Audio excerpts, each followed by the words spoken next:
Hey guys, welcome back to my channel, or if you are new here, then please do me a favor and hit that subscribe button. A massive welcome back to the channel for NFL draft expert Jack Brentnall, who has ever so kindly lent me more of his time to do a prospect dives, pardon me, on a few players for our Cleveland Browns. Whilst I consider myself to be fairly knowledgeable when it comes to the NFL draft, Jack, in my opinion, is on another planet. So I'm incredibly grateful for him coming on here to give you guys, as well as myself, a more in-depth analysis on, some of this year's prospects. Jack's really good at what he does, as I said. And if you don't believe me, go check out the Touchdown NFL's 500-page draft guide, I think it is.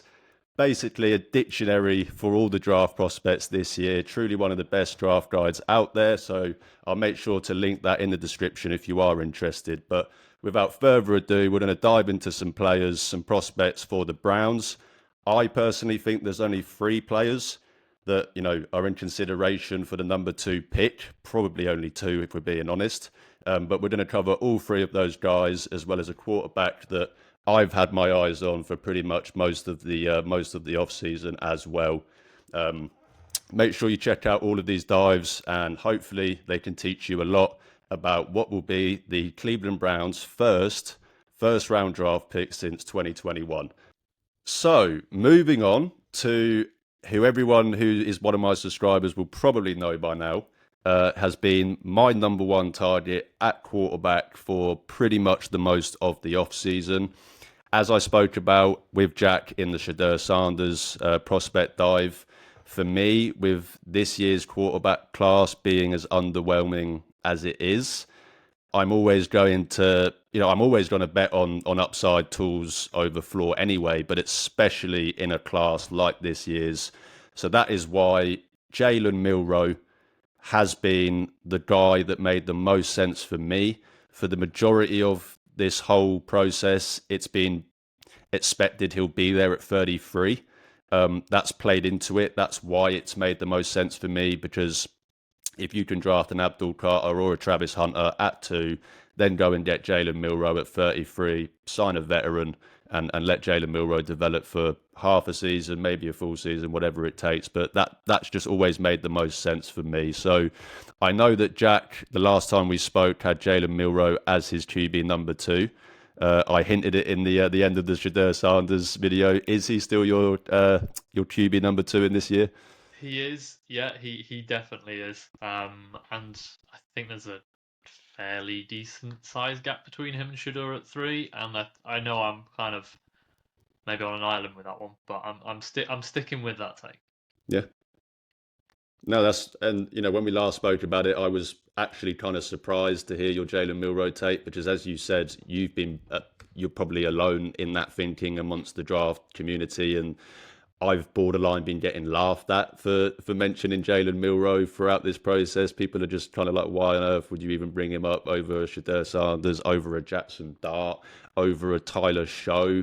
I mean, if the Browns draft Tyler Show, I will probably turn my TV off and just, no matter what round it is, I don't even care. I will be very disappointed. But as I said, Jalen Milroe has made the most sense for me. What it comes down to, as I said, I'm going to bet on tools and upside, especially in a draft that I think the floors are pretty low anyway for these quarterbacks. So I arguably think that Jalen Milroe has the highest upside in this class. Maybe you could say Cam Ward ahead of him.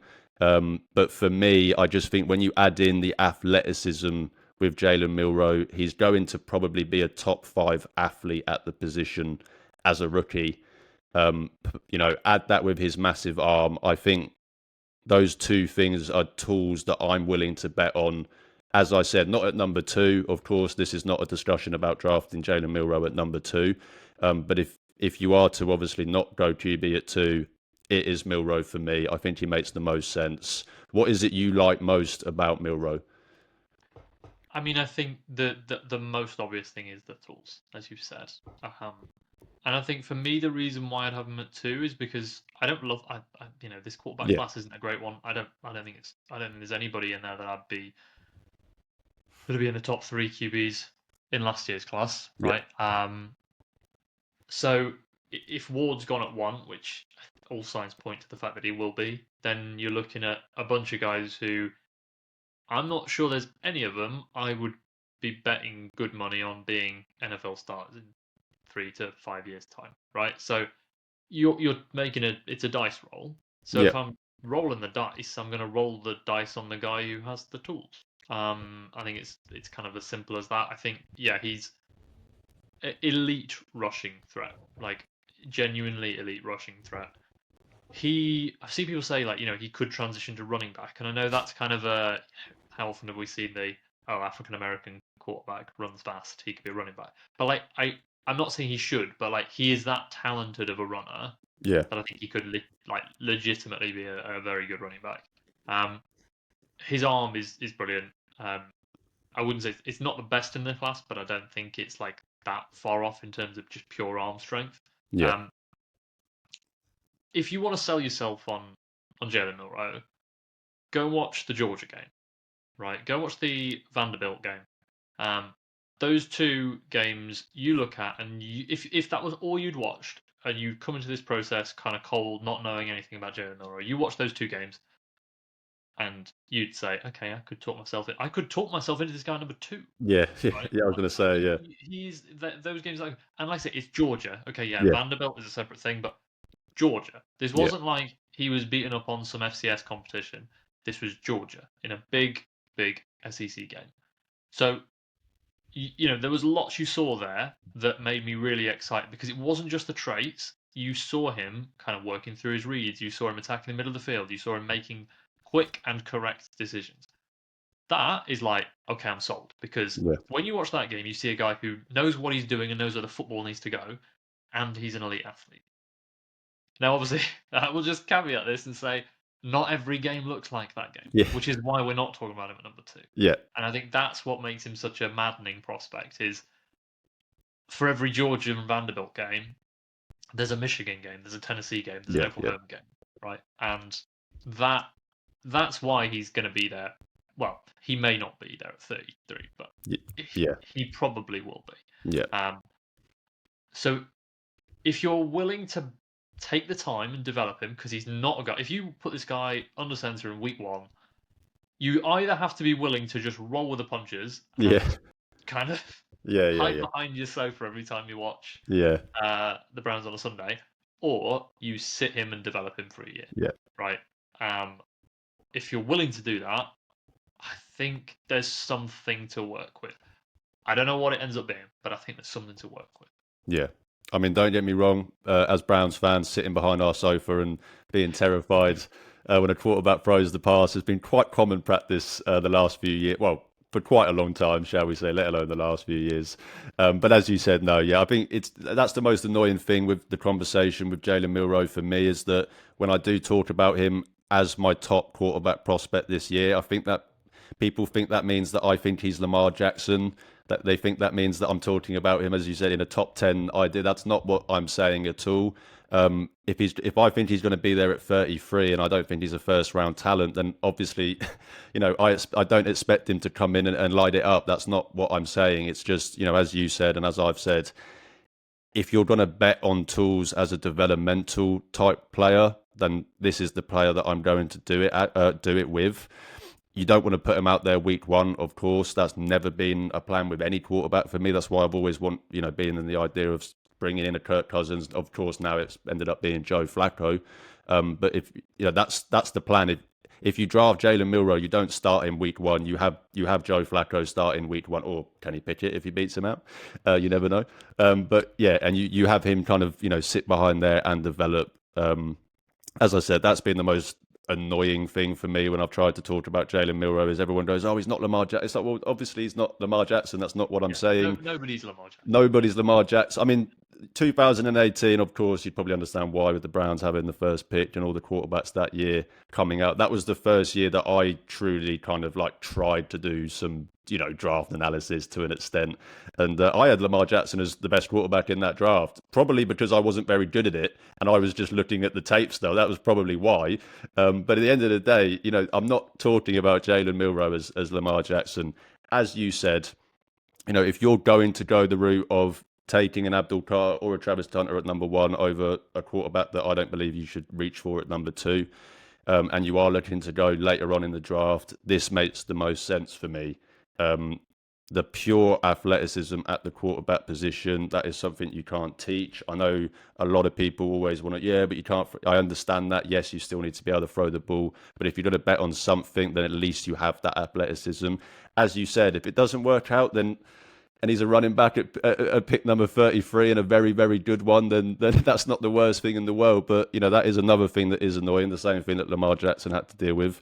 I highly doubt anyone would be saying that if this was a white quarterback, even if he did have the same athletic profile, which he probably wouldn't. But, for me, it's just been, that's been the biggest thing. I'm not in love with him. It's not that I think he's a top 5 pick. It's not that I think he's even a top 10 pick. It's not even the fact that I think he's a first round pick.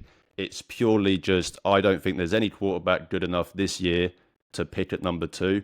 So what am I going to do? I'm going to just bet on the guy that I think has the best traits to bet on. And for me, that's Jalen Milroe. Yeah. I'm assuming that's, as you said, that's the same kind of outlook that you're looking at it from as well. And it's where you're taking him, right? So like for me, if you just kind of position this against the Shedeur Sanders thing, like assuming that Shedeur is the player that would be being picked at 2 if it was a quarterback. If you take Shedeur at 2 and the rookie season goes badly and he stinks and you're picking top 5 again next year, we don't know what next year's class is going to look like, but from all kind of early signs, it's certainly going to be better at quarterback. Yeah. Do you then you can't pass? Like you can't just go right. Okay, yeah, we're binning off Shedeur after one season. Josh Rosen. You can't. Yeah. So you're then kind of tied to him for multiple seasons. Yeah. And you can't. You're like, right, okay.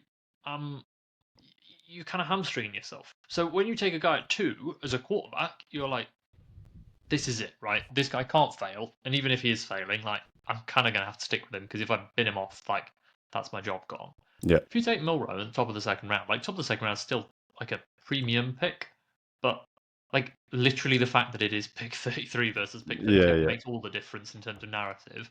Because if Milroe flames out after a rookie year and you're picking top 5 and there is a handful of quarterbacks that you think you're going to get, like I don't think anybody would be losing their job if that happened.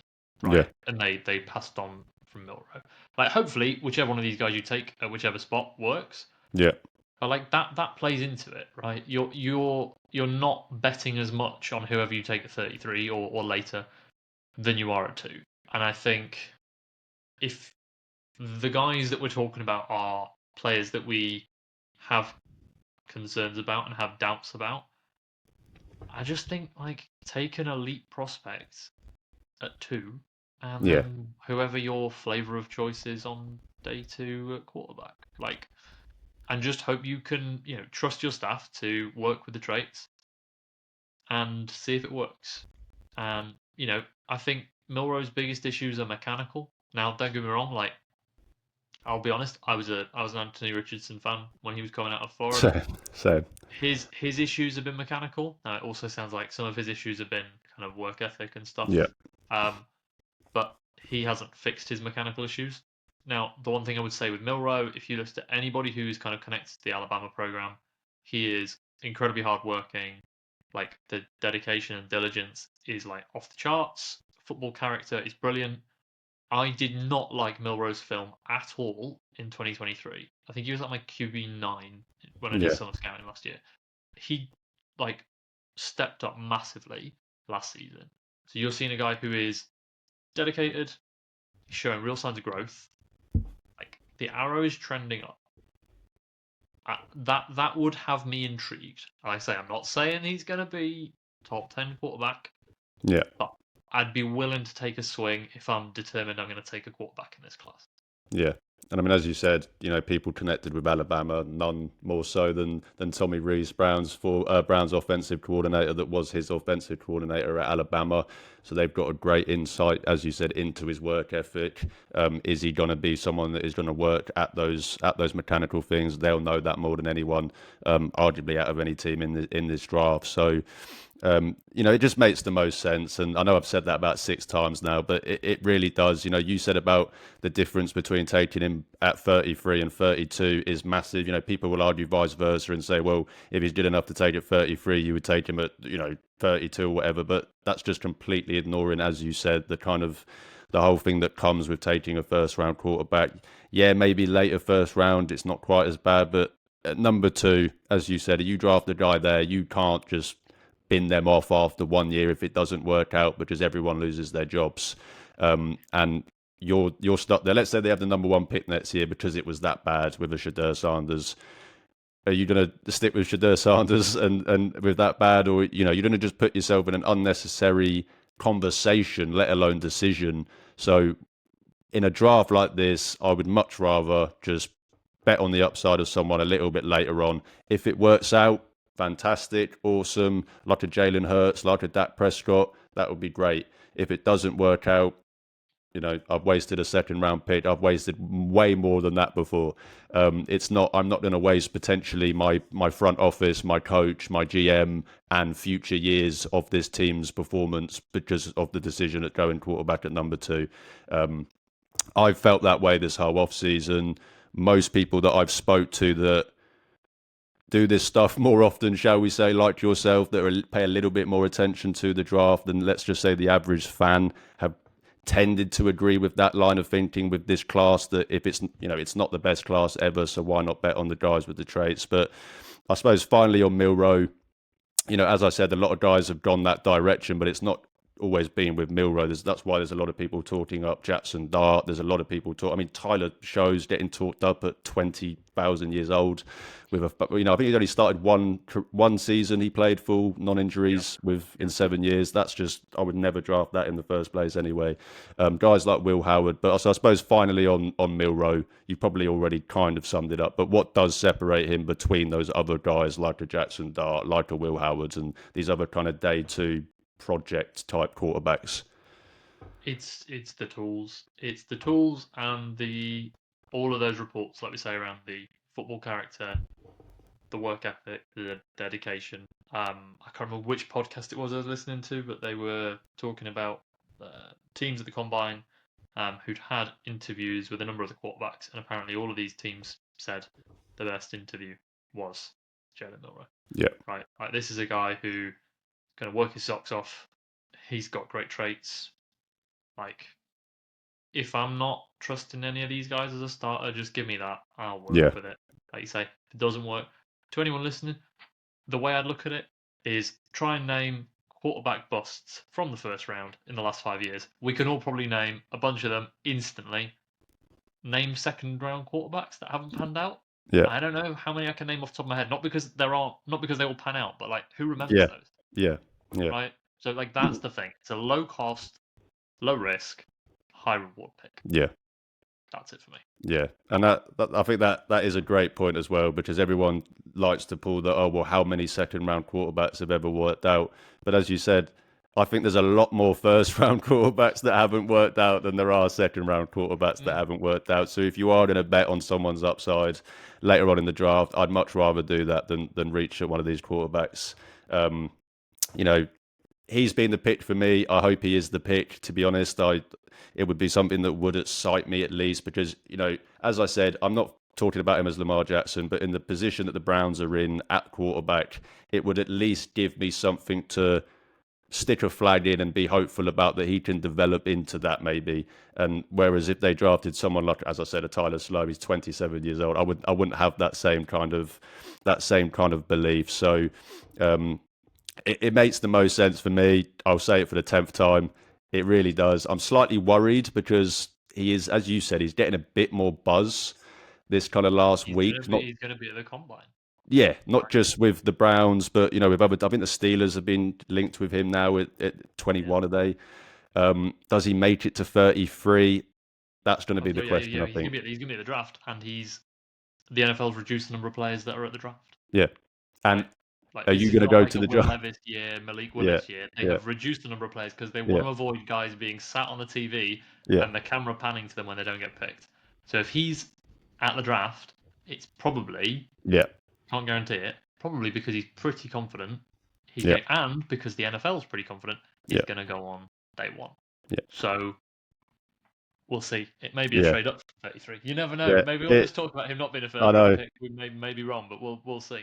It's yeah, as you said, it's crazy. Just as the expectation, all this conversation I've had about him all off season has been the expectation at pick number 33, and I think everyone's kind of thought that. And now in the last week, as you said, he accepted the invite. I did a video on Jalen Milroe on this channel a couple of days ago, and that's one of the things I brought up. You know, you're not gonna go and sit there unless you've been given pretty good confidence by a team that they will take you in the first round. So would I trade up for him in the first round?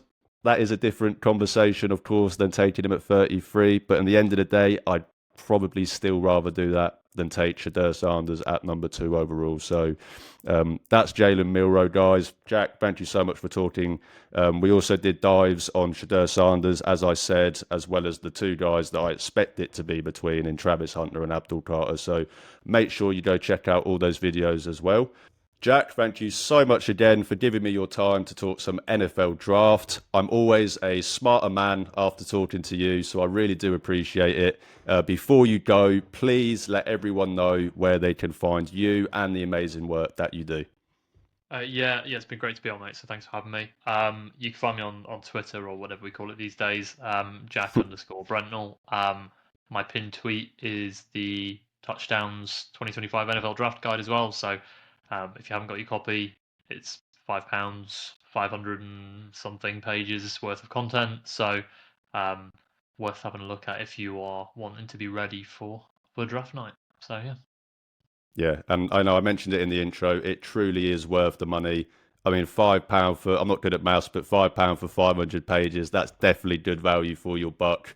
One of the best draft guides out there. Jack, as well as the Touchdown NFL, do such great work. So, as he said, if you are interested, especially at trying to get to some of these Browns, potential Brown targets, I encourage you to go check that out. As Jack said, either on his Twitter page, he's got it pinned over there, and I will also put the link in the description of this video to see where you can find it as well. So, Jack, as always, thank you so much. I really appreciate you coming on. I know this is your favourite time of the year. I know it's probably one of your busiest times of the year. So don't work yourself out too much, and hopefully the Packers have a somewhat decent draft that can get you pretty happy about. Fingers crossed. We'll see. Fingers crossed.